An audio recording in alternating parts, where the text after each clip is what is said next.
Taller de Literatura Universal en la Aventura del Saber en compañía de Luis Alberto de Cuenca, profesor de investigación del Consejo Superior de Investigaciones Científicas, filólogo de lenguas clásicas, traductor, editor, poeta. Hoy hablamos con él de la Eneida. Bienvenido, Luis Alberto. Bien hallado, querido Salvador.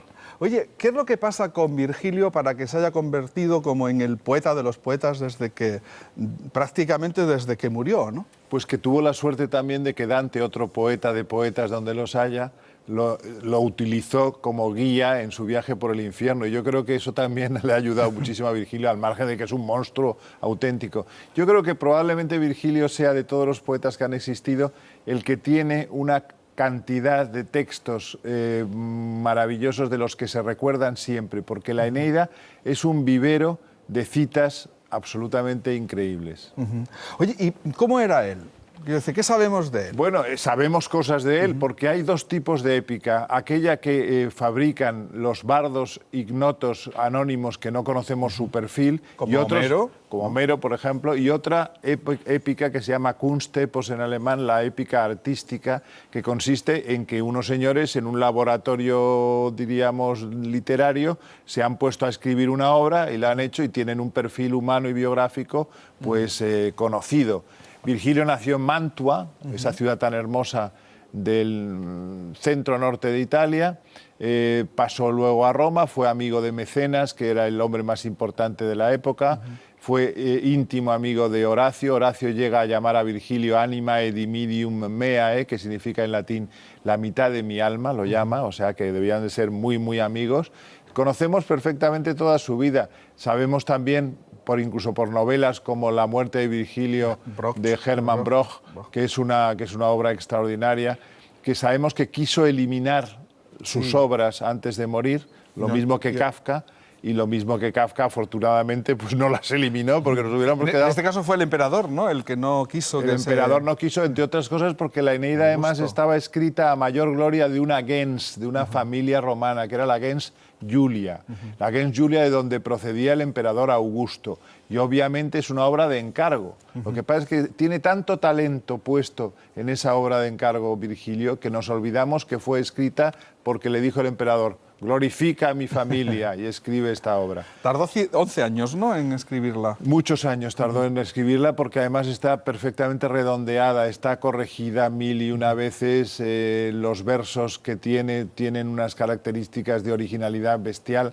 En fin, es una verdadera maravilla. Aunque parece que estaba también inacabada, ¿no? O sea, que había, por ejemplo, en algunos hexámetros le faltaba un hemistiquio, ¿no? Bueno, lo que ocurre es que él juega mucho con la métrica latina. Y hay momentos en que puede haber lagunas, pero en la transmisión textual no nos consta de una manera absoluta que no está redondeada, porque la verdad es que es tan perfecta que cuesta creer que le faltaba todavía un hervor.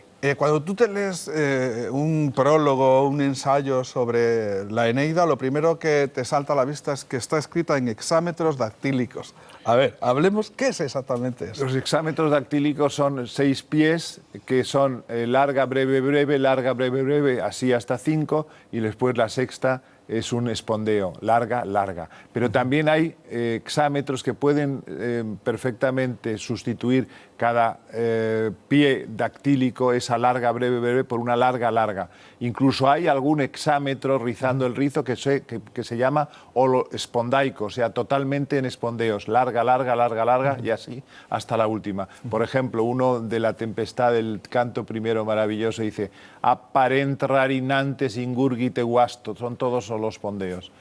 Oye, sí, perdona. Y significa aparecen de vez en cuando algunos nadadores en medio del abismo inmenso.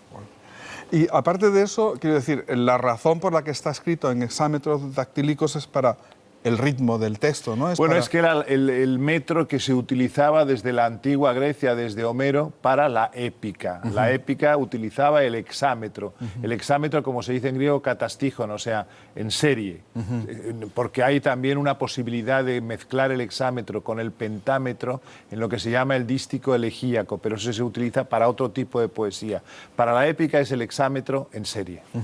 Se conoce, o por lo menos se cree, que Virgilio leyó en varias ocasiones su texto ante un público probablemente de amigos, ¿no? Un público cortesano, sobre todo, cortesano regido por Augusto, por un grupo de amigos que eran casualmente los más importantes que había en Roma en ese momento, porque Virgilio estaba en el pináculo de la fama y del dinero también, porque era un momento en que realmente la gente que mandaba mucho. ¿Y él cómo era personalmente? Quiero decir, ¿que era una persona amable, era una persona arisca? No sabemos, desgraciadamente no tenemos ningún tipo de vídeo sobre Virgilio, pero sí se dice, y hablan sus biógrafos antiguos, de que era una persona apacible, dulce, más bien tímida, etcétera, ¿no?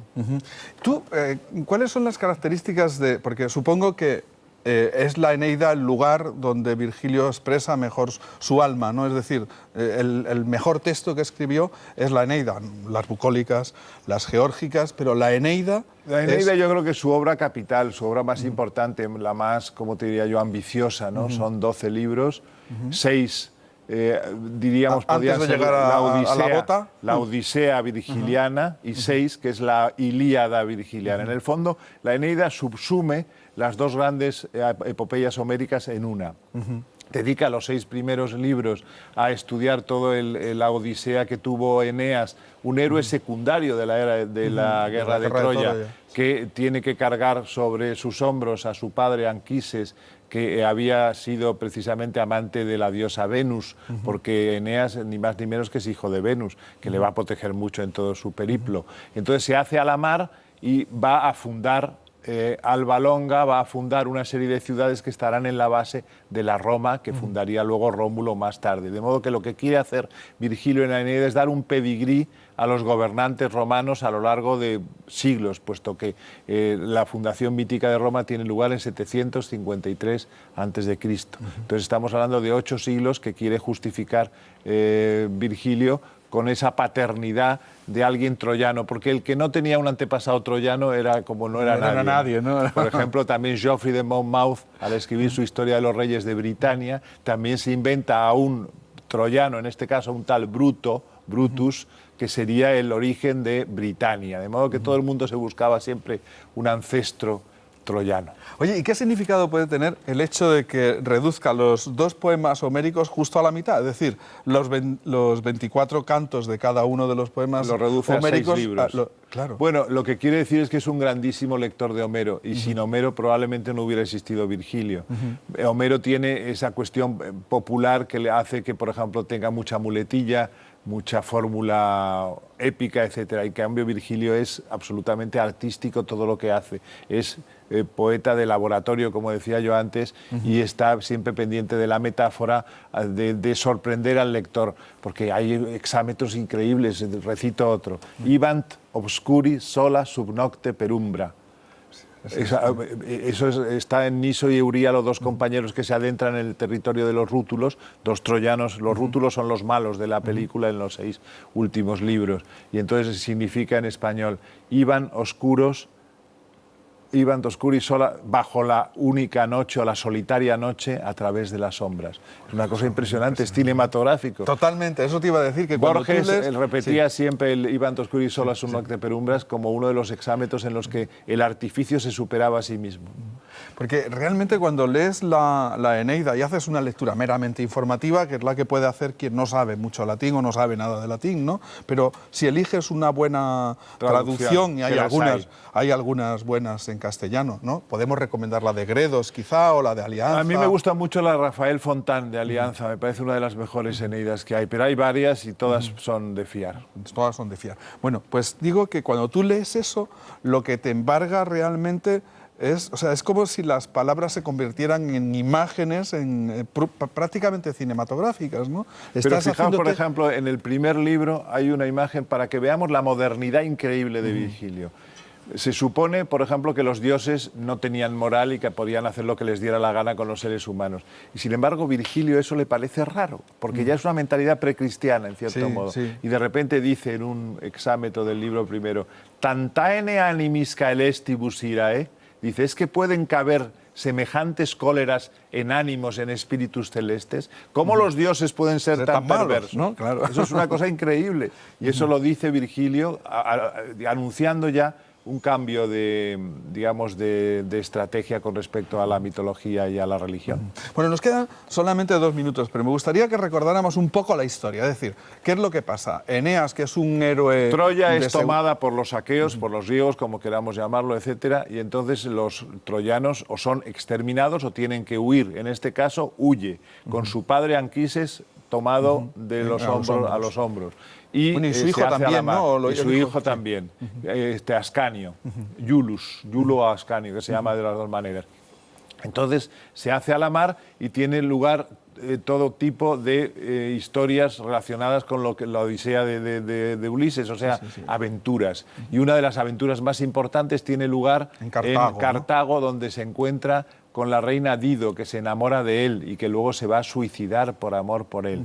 Y hay también otros... Bueno, hay un verso, por ejemplo, Est mollis flamma medullas et tacitum vivit sub pectore vulnus, dice, hablando del amor de Dido, dice, una llama devora sus blandas entrañas y habita bajo su corazón una herida oculta.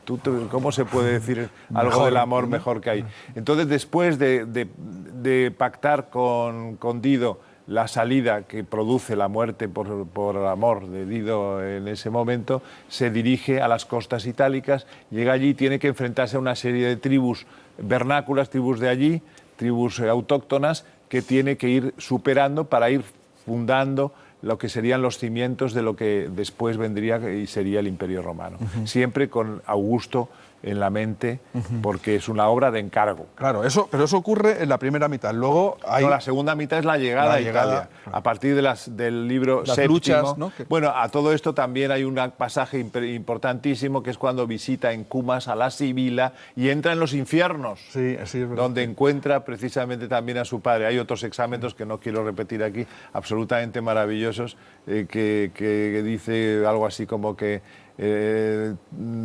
tu dulce imagen, tua dulcis imago, refiriéndose al padre que ya ha muerto y que se le aparece en el más allá. Es algo impresionante, está lleno todo de versos memorables. Es una especie de vivero de citas que siempre quedas bien evocando a Virgilio. También habla, por ejemplo, de cómo Venus se traviste de una joven y de repente ve que es una diosa por su manera de andar, dice, y por su porte distinguía a la diosa. Eso maravilla. Oye, tienes aquí un libro que es muy interesante, ¿no? Que es una especie de canon de la... Bueno, lo hizo Miguel Ángel Garrido Gallardo, el director de Nueva Revista de Política, Cultura y Arte en la Biblioteca de Occidente. Son 100 títulos que no puede uno dejar de leer. Y desde luego está, por supuesto, Virgilio. La Eneida, que además lo la hiciste Eneida tú, ¿no? le escribí yo el texto y efectivamente pues decía más o menos las mismas cosas que digo aquí.